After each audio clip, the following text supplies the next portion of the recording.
Hello everyone, welcome back to YouTube channel cricket explorers. And sorry, हम लोग को थोड़ा टाइम लगा, कुछ सर्कमस्टांसेस ऐसे थे, हम लोग नहीं आ पाए वीडियो करने। बट उस टाइम पे इंडिया की टीम, जो लास्ट मैच हुआ है बांग्लादेश के साथ कंक्लूड हुई सीरीज, टेस्ट सीरीज, तो बहुत अच्छा खेला है। एक दिन के अंदर आई वुड से 4 इनिंग हो गई। तो बॉलिंग बैटिंग सब कर दिया ग्रीन पार्क के स्टेडियम में, हमारे ग्रीन पार्क के स्टेडियम पे। और नेक्स्ट हमारा एक T20 मैच भी कंक्लूड हो गया है बांग्लादेश के साथ ही। उस पर भी हम बात करेंगे कि क्या अच्छे पॉइंट्स थे, किन्होंने जो डेब्यूटेंट्स थे उन्होंने कैसा परफॉर्म किया, क्या आगे उनका प्रोस्पेक्ट दिख रहा है, और क्या अभी T20 और टेस्ट में जिस तरह का अभी हुआ है रिसेंटली दोनों, तो मतलब टेस्ट भी ऐसा लग रहा था कि T20 चल रहा, मतलब 8 के ऊपर से हम लोग ने रन बनाए हैं टेस्ट क्रिकेट में। तो सारे बहुत सारे रिकॉर्ड टूटे हैं, फास्टेस्ट 50, 100, 200, 250, पता नहीं कितने, 150, तो बहुत बहुत सारे रिकॉर्ड्स भी एक दिन में टूटे हैं। तो लेट्स टॉक कि कौन अच्छे प्रोस्पेक्ट्स है उसमें, क्या WTC पे फर्क पड़ेगा उससे इंडिया की पॉइंट्स टेबल पे, और जो T20 सीरीज हुई है तो क्या आगे दिख रही है नई team without Kohli, Rohit and Jadeja. क्या?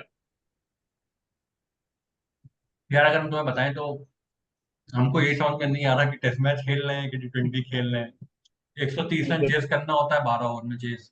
वहां बैटिंग मिलता है, वो मेंटेलिटी देखो कि रोहित शर्मा और गौतम गंभीर का बात हुआ कि जिस दिन बैटिंग मिली तो उस दिन लोग ये किसी ने बोला है, मेरे ख्याल से ऋषभ पंत ने बोला कि किसने, मैंने सुना इंटरव्यू में, उसने बोला कि रोहित शर्मा ने इनिंग, बांग्लादेश की इनिंग खत्म होने के बाद बोला कि आज ही इनको बैटिंग पे डालना है, आज पूरा दिन नहीं खेलना है, आज ही बैटिंग पे डालेंगे।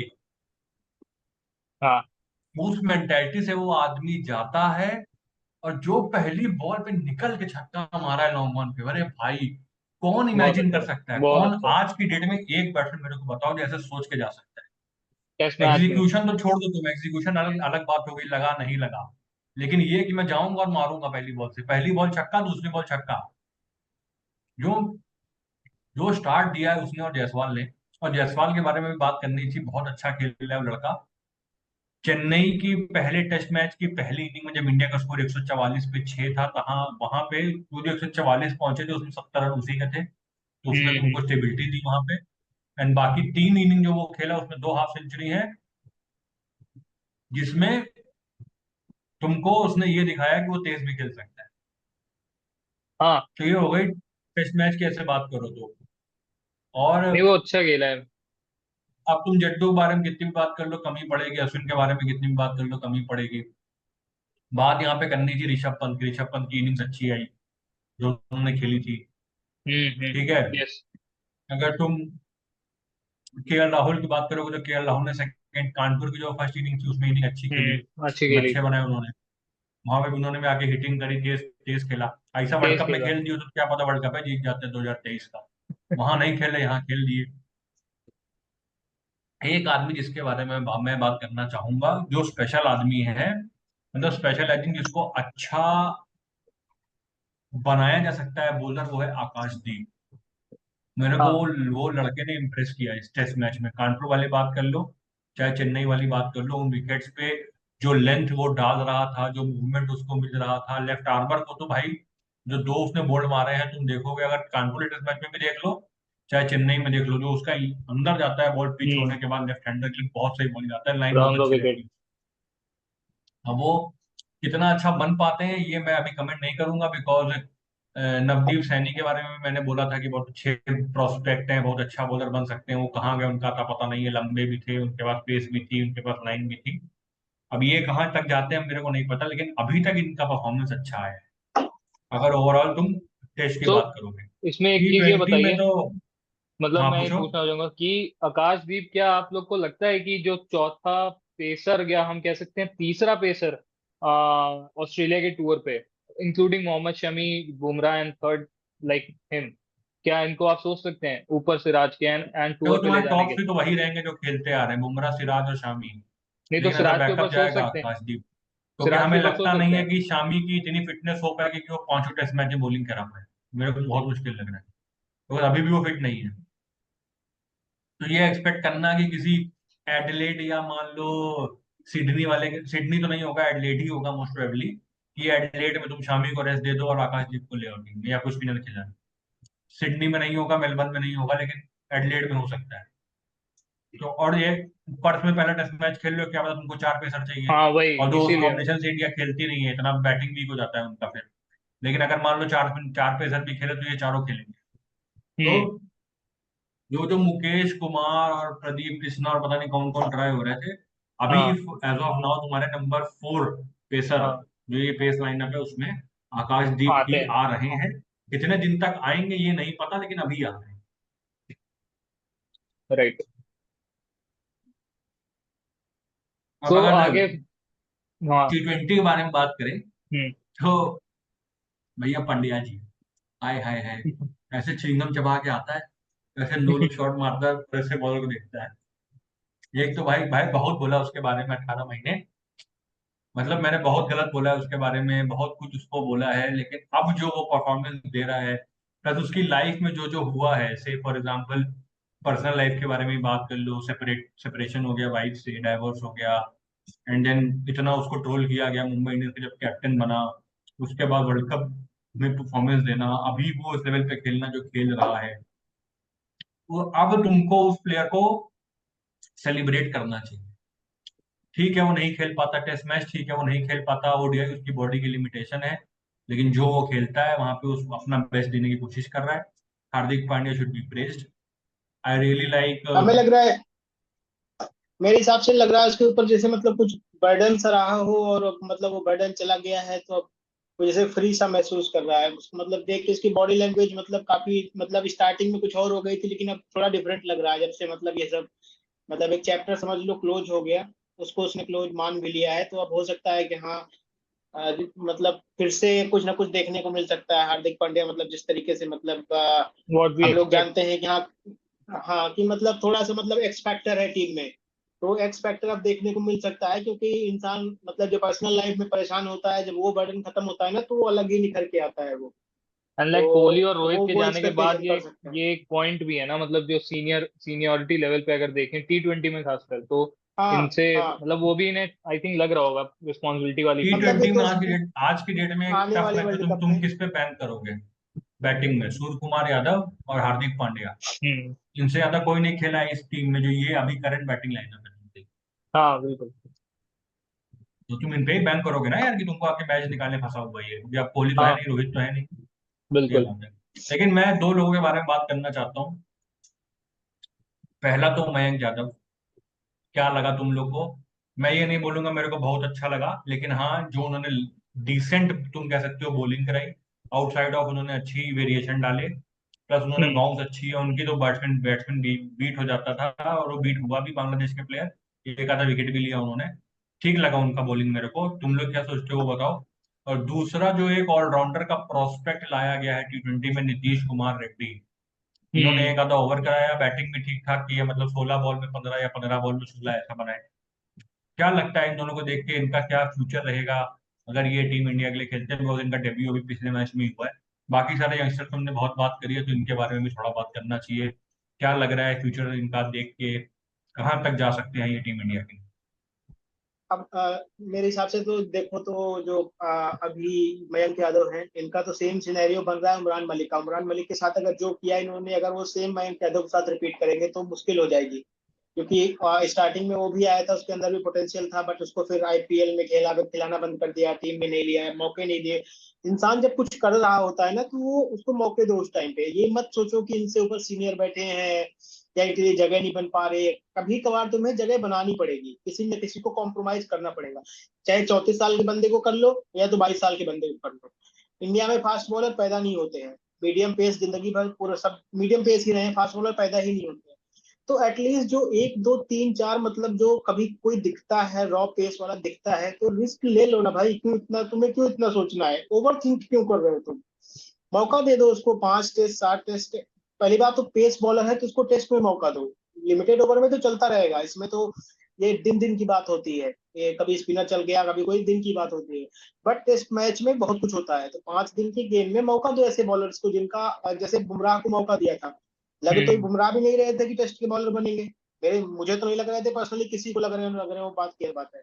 मुझे स्टार्टिंग में जब ये आए थे, इनका करियर मुझे लिमिटेड ओवर तक ही दिखता था, मुझे लगा कि टेस्ट खेल भी नहीं पाएंगे, खेलेंगे 10-20 टेस्ट, इंजरी, बॉलिंग एक्शन, ये चीजें बहुत चीजें अगर देखोगे तो मुझे नहीं लगा था कि टेस्ट में इनका गुजरात करियर है। लंबा जाने वाला है, लेकिन बुमराह को देखो क्या कहाँ पहुंच गए। तो मेरा पॉइंट ये है, अगर मयंक यादव अच्छा लग रहा है तो उसे मौका देने में कोई बुराई नहीं। जबरदस्ती सिराज को खिलाना, जबरदस्ती किसी और को खिलाना, एक बुमराह ही है जिसको तुम स्टार्टर बोल सकते हो अभी। तो उसके अलावा बाकी मौका दो ना, मयंक यादव को मौका दो, कभी आकाशदीप को मौका दो, दोनों को अल्टरनेट पे दे दो। अगर तुम्हें तो स्पिनर, तीन स्पिनर खिलाने हैं तो अल्टरनेट में दो, बट उसको मतलब आउट ऑफ सीन मत करो अब। अगर अब नहीं ले आओगे, एक आध इंजरी हो जाएगी, अभी शायद इंजरी से वापस ही आ रहा है, एक दो इंजरी कहीं और हो गई ऐसे ही डोमेस्टिक लेवल पे हो गया उसका करियर, फिर वही है, उसका नाम उमरान मलिक का नाम कौन लेता है आज की डेट में। ऐसा नहीं है कि सब हम्म। खत्म हो गया, बट आउट ऑफ सीन, क्योंकि इंडिया में कंपटीशन बहुत है। बाकी कंट्रीज में क्या है, 50 लोगों का पूल होता है, यहाँ हम्म। तुम्हारा पूल 500 लोगों का है यार। मतलब 500 लोगों का पूल है, लगभग 300-400 एक्टिव प्लेयर्स हैं पूरे डोमेस्टिक सर्किट में, या उससे ज्यादा ही होंगे। कहीं कोई कोई रणजी में खेल रहा है, कोई दिलीप ट्रॉफी में खेल दे रहा है, कोई इस बैट में खेल दे रहा है, कहीं कोई तो आज मतलब झारखंड, मतलब आजकल तो डोमेस्टिक बीपीएल टीपीएल चल गई है, हर स्टेट की लीग हो रही है। तो टैलेंट वहां से भी निकल के नीतीश रेड्डी जैसे लोग आ रहे हैं। तो अगर तुम एक बार यहाँ कोई ओवरलुक हो गया, फिर उसका मौका शायद ही आए या शायद कभी ना आए। तो ऐसा मत करो। अगर तुम्हें मयंक यादव के अंदर कुछ दिख रहा है तो अब सही समय है मयंक यादव को टेस्ट मैच में भी ले आने का। वनडे अलग कर दो, T20 और टेस्ट मैच में उसको मौका दो अब। उसमें टाइम मत खराब करो मेरे हिसाब से। और आकाशदीप का जैसे बात किया था, आकाशदीप ने तो प्रूव भी कर दिया। तो डेफिनेटली आकाशदीप डिजर्व करते हैं टीम में साथ रहना। और उसके अंदर मतलब बॉलिंग में एक रिदम, अब इसकी क्रेडिट तुम कोहली को भी दे सकते हो, क्योंकि जो भी तुम्हारे सिराज हैं, आकाशदीप हैं, ये सब कुल मिला के बात करोगे तो आरसीबी से ही बने हैं या उसी के अराउंड हम्म। बने हैं। डोमेस्टिक सबने खेला है, बट एक नेशनल जो इंटरनेशनल प्लेटफॉर्म है आईपीएल, क्योंकि उसके पहले तो सब डोमेस्टिक होता है, उस प्लेटफॉर्म पर मौका देना, बार बार चांस देना, फेलियर आफ्टर फेलियर चांस देना। तो बॉलिंग यूनिट अब देने को तो पूरी बॉलिंग यूनिट का क्रेडिट दे सकते हो, पेस बॉलिंग की जो प्रॉपर एक यूनिट बनी है पिछले ओवर 5-6 सालों में, उसकी पूरी क्रेडिट हम्म। कोहली को दे सकते हो। बट आकाशदीप की भी देनी चाहिए, क्योंकि आकाशदीप पर भी बहुत काम किया है आरसीबी और कोहली ने, जैसे नहीं सिराज के बिल्कुल, ऊपर किया था। नहीं बिल्कुल सही बात है। मतलब मयंक यादव लेकिन यार शुड, उसमें देना चाहिए नीतीश चांस। कुमार रेड्डी के बारे में क्या सोचते हो तुम? नीतीश मतलब कुमार बहुत रेड्डी। अर्ली है, मैं ये नहीं बोल रहा कि एग्जैक्टली बताओ कि अब इंडिया के लिए खेल पाएंगे कि नहीं अगले 5 साल, तो बहुत बड़ा बात हो गया।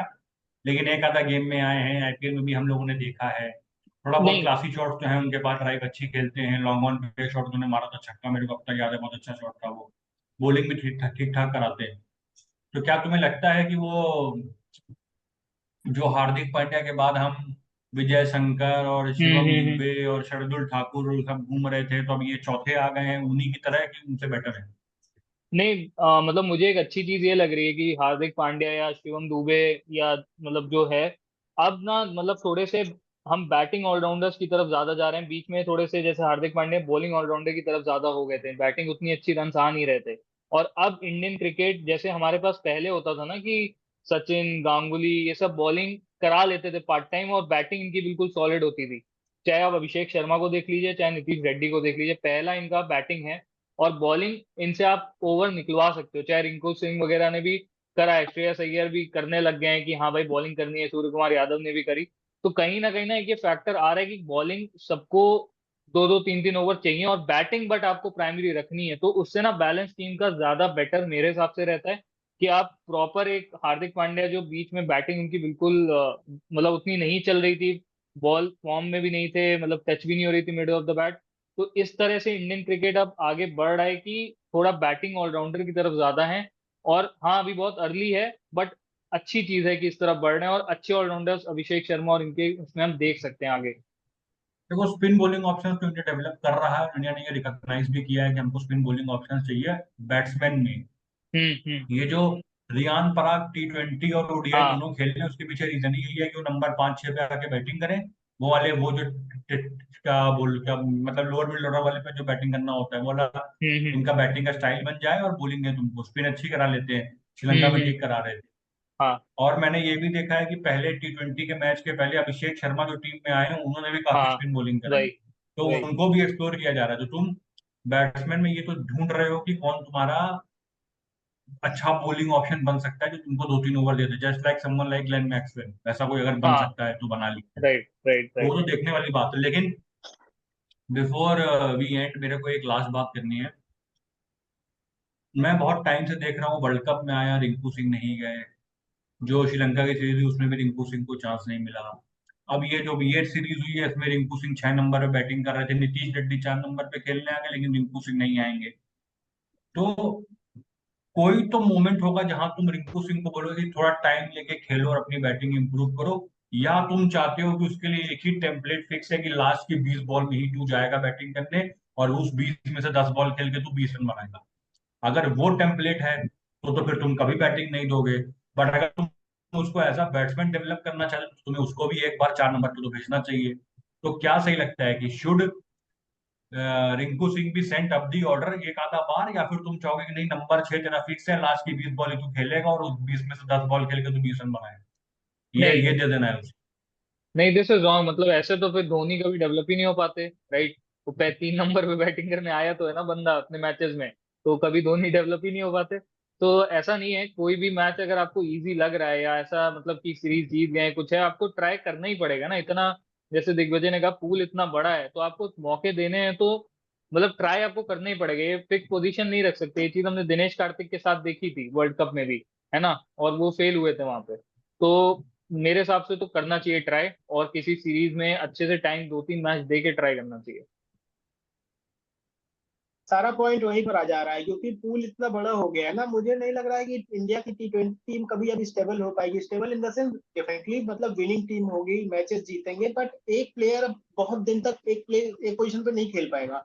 इतने ऑप्शंस हो गए हैं ना, तुम एक दो बार हम्म। फेल हुए, क्योंकि इतनी बड़ी क्रेडिबिलिटी वो लेगेसी नहीं है जो कोहली की हुआ करती थी या शर्मा की हुआ करती थी या युवराज की हुआ करती थी, या क्योंकि उस टाइम पे IPL नहीं था तो इतने प्लेयर भी नहीं आते थे उस लेवल पे। अब हर वो तो सीजन है। में 5-6 प्लेयर स्पॉट होते हैं, उनको भी मौका देना है। संजू सैमसन जैसे लोग पिछले 10 साल से खेल ही जा रहे हैं और टीम में जगह ही नहीं बन पा रही उनके जीवन में। तो मैं ये बता रहा हूँ कि अब मतलब T20 टीम अब स्टेबल होना मतलब एक ही दो प्लेयर हो जो की रहेंगे। जैसे मतलब तुम शुभमन गिल को पैम्पर कर रहे हो तो शुभमन गिल रहेंगे बड़े मैचेस जब कभी होंगे तो। यशस्वी जायसवाल रहेंगे आगे आने वाले 5 से 7 साल में, क्योंकि एज एन ओपनर अभी उनके उनका उनका कोई सब्स्टिट्यूट नहीं है। और मे बी बुमराह रहेंगे। बाकी बीच के आते जाते रहेंगे, चाहे वो जो हो, पांड्या हो या पंत हो या रिंकू सिंह हो, या मिडिल ऑर्डर में तुम अय्यर को ले लो या कोई जो भी खेलेगा। सूर्या यादव है, सूर्या यादव की तो उम्र भी हो गई है तो समझ लो 2-3-4 साल जो भी है जितना खेलेंगे। तो मैं ये बता रहा हूँ कि अब मतलब T20 टीम में चेंजेस होंगे, वहां पर कोई लेकिन यार लेगेसी दिग्विजय, किसी की तुम्हारा नहीं ये जो बनने वाली पॉइंट है, है। मतलब तुम्हारे पॉइंट पे एक मैं सवाल डालना चाहता हूँ कि तुम जो कह रहे हो मैंने मान लिया, लेकिन जब आप एक टीम बनाते हो और आप 2 साल के या 3 साल का एम लेके चलते हो, 4 साल के लिए एक टीम बनाते हो, तो जैसे आप अपने टॉप 4 अच्छे रखना चाहते हो, स्टेबल टॉप 4 रखना चाहते हो, भले ही 4 साल के लिए तुम टीम बना रहे हो उसके लिए रखो, तुम एक फिनिशर भी तो अच्छा रखना चाहोगे ना। जैसे इंडिया के पास धोनी है, धोनी थे फिनिशर, तो फिनिशिंग रोल में तुमको एक बंदा तो डालना पड़ेगा कि रिंकू अब सिंह हमारा फिनिशर मेरे रहेगा ही मैं रहेगा ऐसा। मेरे हिसाब से तो मुझे क्या लगता है ना, हर पोजीशन के लिए 2 से 3 प्लेयर से हमेशा अल्टरनेट में रखेंगे कि कोई भी जाएगा वो काम करके आएगा। इस टाइप की टीमें बनेगी, चाहे ओपनर हो, चाहे फर्स्ट डाउन हो, चाहे सेकंड डाउन हो, चाहे फिफ्थ हो, सिक्स हो। हर पोजीशन पे 2-3 प्लेयर ग्रूम करेंगे। किसी को इंजरी है, कोई नहीं अवेलेबल है, या और थोड़े बहुत इनके ऐसे भी होंगे ना मेक शिफ्ट टाइप के, कि पांड्या चौथे पे भी खेल सकता है, 6 में भी खेल सकता है, पंत पांचवें में भी खेल सकते हैं, फर्स्ट डाउन भी आ सकते हैं। इस टाइप की कुछ टीम होगी कि एक पूल ऑफ प्लेयर्स होंगे, जैसे समझ लो 15 प्लेयर होंगे, उसमें से 6 खिलाने हैं इनको। 4 ओपनर तो मान लो निकाल दो, बाकी सब में ऐसे ये स्विच करते रहेंगे। अब कोई मतलब बहुत फिक्स स्पॉट किसी को नहीं बनने वाला यहाँ पर कि ये भैया यहीं पर खेलेंगे। इस तरह का लिगेसी, इस तरह की कोई स्पॉट फिक्सिंग नहीं होने वाली, मतलब इन द सेंस की बैटिंग में। तो उस तरह का किसी का स्पॉट अब यहाँ पर फिक्स नहीं होने वाला कि तुम 3 पर ही खेलोगे, तुम 4 पर भी। अब सिचुएशन के हिसाब से होगा, नहीं, वो क्योंकि हमने मुझे चीज तो ये लग रहा है क्योंकि इतना बड़ा वो पूल हो चुका है कि एक टीम फिक्स नहीं कर सकती है। मतलब वो हमने वर्ल्ड कप में ही देख लिया था बीच में, ऋषभ पंत 3 नंबर खेल लेते। और हाँ, अब वही अगर वही। कोई सीरीज सीरीज होगी तो उसमें 3 या 4 पे ही खेलेंगे, 4 या 5 पे ही खेलेंगे, 3 पे नहीं खेलेंगे। बायलैटरल्स में तो अब देखना सेम टीम भी नहीं जाएगी। बायलैटरल्स जो होते रहते हैं बीच में, 3 टेस्ट, 3 T20, 5 T20, ये सब, इसमें तो हर टीम के अगेंस्ट देख लेना तुम, जैसी टीम होगी उस तरह की टीम भेजी जाएगी। चाहे इंग्लैंड हो तो डिफरेंट टीम जाएगी, ऑस्ट्रेलिया आएगी डिफरेंट जाएगी, बांग्लादेश है तो कुछ और लोग खेल रहे हैं। तो अब ये कभी चेंज होता रहेगा, सेम टीम नहीं खेलेगी 3-4 बायलैटरल लगातार, कोई सेम स्क्वाड नहीं जाने वाली है। कुछ प्लेयर फिक्स होंगे, बट स्क्वाड अब चेंज होगी, लगभग 50% स्क्वाड सफल होती रहेगी। सही है यार, मतलब सही पॉइंट बोल रहे हो तुम लोग। मैं भी मानता हूँ कि ऐसा नहीं हुआ कि 11 के 11 फिक्सन वही 11 खेलने, चेंजेस तो होंगे बिकॉज हमारे पास पूल बहुत बड़ा है। बट ये बताओ सेकंड मैच में किसकी परफॉर्मेंस तुम देखना चाहते हो? ऐसा कौन सा प्लेयर जिसको चांस मिला है और तुम चाहते हो कि परफॉर्मेंस दे? बहुत हाई टाइम हो गया मेरे लिए तो सैमसन है भाई। सैमसन अब ये नहीं नहीं बोल सकते कि हमको चांस नहीं मिलता और हमको अब आई एम यार सैमसन लुकिंग तो फॉर अभी मोर नहीं, चांस। सैमसन तो आज से 2 साल पहले भी नहीं बोल सकते थे चांस नहीं मिलता है। सैमसन को जाने कितने चांस मिले हैं, वो आदमी अब पता नहीं, जो भी कह लो किस्मत नहीं है समझ लो उसकी, और क्या बोले, वो अपनी नहीं टीम में जगह नहीं बना पाएगा। वो नहीं है किस्मत, कुछ लोगों का नहीं होता है नहीं कर पाते हैं यार, क्या बोलो। नहीं, I would go with Mayank Yadav कि अच्छा मैच गया है पहला, दूसरा भी अच्छा जाएगा तो अब हाईलाइट में आएंगे। एक दो तो मैच अच्छे जाते हैं सबके, लेकिन मयंक यादव हाईलाइट में रहे हैं और दूसरा भी अच्छा गया है। इसी तरह से बॉलिंग कराई, विकेट एक ही दो आए कोई फर्क नहीं पड़ता, बट जिस तरह से बॉलिंग कराई है पेस के साथ, स्विंग करा के आगे से और लेंथ अच्छी डाली है, तो मयंक यादव को मैं देखना चाहूंगा कि परफॉर्मेंस फिर से आए। मतलब हाई टाइम नहीं कहेंगे उनके लिए, बट मतलब कि दिखने के लिए कि हाँ कम से कम T20 में एक हाँ, पेसर तो, मतलब as a pace, raw pace हमारे पास हो, जो नहीं रहा है अभी कुछ टाइम से तो। हम मेरे हिसाब से तो इनको बुमराह के साथ पेयर करना चाहिए आने वाले वर्ल्ड कप में। उसके लिए अभी से ग्रूम करो, इनको ही पेयर करो हाँ बुमराह के साथ, कोई कोई उसमें सोचने। और सिर्फ तुम्हारे तीसरे बॉलर होंगे जो कि तुम हाँ खिलाओगे ही खिलाओगे, तो इन्हीं तीन, इनका टारगेट बिल्कुल। लेके चलोगे, इन्हीं तीन को खिलाना है, बाकी तुम चांसेस किसी के दो। But hmm. Back of the mind तुम्हारे होना चाहिए कि हमारे 3 स्टार्टर हैं। सिंपल सी बिल्कुल। बात है। दो हजार डिफरेंट चौबीस में या कैटेगरी भी है 2026 बॉलिंग का जो की, वर्ल्ड कप आएगा। हाँ। तीनों का देखें तो हाँ, डिफरेंट कैटेगरी भी है। जो हम न्यूजीलैंड की डिफरेंट बात कैटेगरी करते है। हैं कि उनके पास हमेशा हाँ, अलग तरह के बॉलर्स होते हैं। चलो ठीक है भाई, लेकिन मैं दो प्लेयर्स की परफॉर्मेंस और देखना चाहता हूँ। एक तो रिंकू सिंह, मैं छोड़ शॉट भाई, मैं उसकी बैटिंग देखना चाहता हूँ। बहुत हो गया तुम उसको हम्म। जो बिल्कुल कम चांसेस दे रहे हो, मेरे को पसंद नहीं है। I want him to at least bat in one of the game जिसमें उसको लंबा तुम चांस दो, 8-10 ओवर बचा हो जाए, अपनी इनिंग बिल्ड करे, अच्छी पारी खेले, कॉन्फिडेंस के लिए उसके। और बिकॉज तुम रियान पराग को बहुत ट्राई कर रहे हो, बिकॉज तुमको उसमें एक ऑलराउंडर दिखता है, someone who bats well and can बोल वाला जो एक ऑप्शन दिखता है, तो उसको भी हम्म। एक्सप्लोर करना चाहिए। उसको बैटिंग दे के बॉलिंग तुम कराते हो उससे, तो बाकी बचे हुए जो दो मैच है उसमें ही देखते हैं कि इनमें से किसको चांस मिलता है और कौन सा प्लेयर जो अच्छा परफॉर्मेंस देता है। वेडनेसडे को मैच है, मैच देखते हैं, मैच के बाद आएंगे, डिस्कस करेंगे किसकी परफॉर्मेंस अच्छी है, कौन सा यंगस्टर अच्छा लगा, कौन सा यंगस्टर ऐसा जिसने अंडर परफॉर्म किया और जिसको अपनी परफॉर्मेंस को इम्प्रूव करना चाहिए। तो yes, thank you guys, bye bye, take care. And जो हमारी पब्लिक है, please like subscribe our channel, हमारे वीडियो को लाइक करिए। आप बताइए आपको क्या लगता है कौन सा प्लेयर अच्छा परफॉर्म करेगा सेकंड मैच में, कौन सा ऐसा प्लेयर है जिसको अच्छा चांस मिलना चाहिए, ज्यादा चांसेस मिलने चाहिए इस इंडियन टीम में, और कौन सा ऐसा प्लेयर है जो जिसको आप देखना चाहते हो ग्रूम होते हुए इस T20 के लाइनअप। तो yes, thank you guys, bye bye, take care. Thank you everyone, bye bye.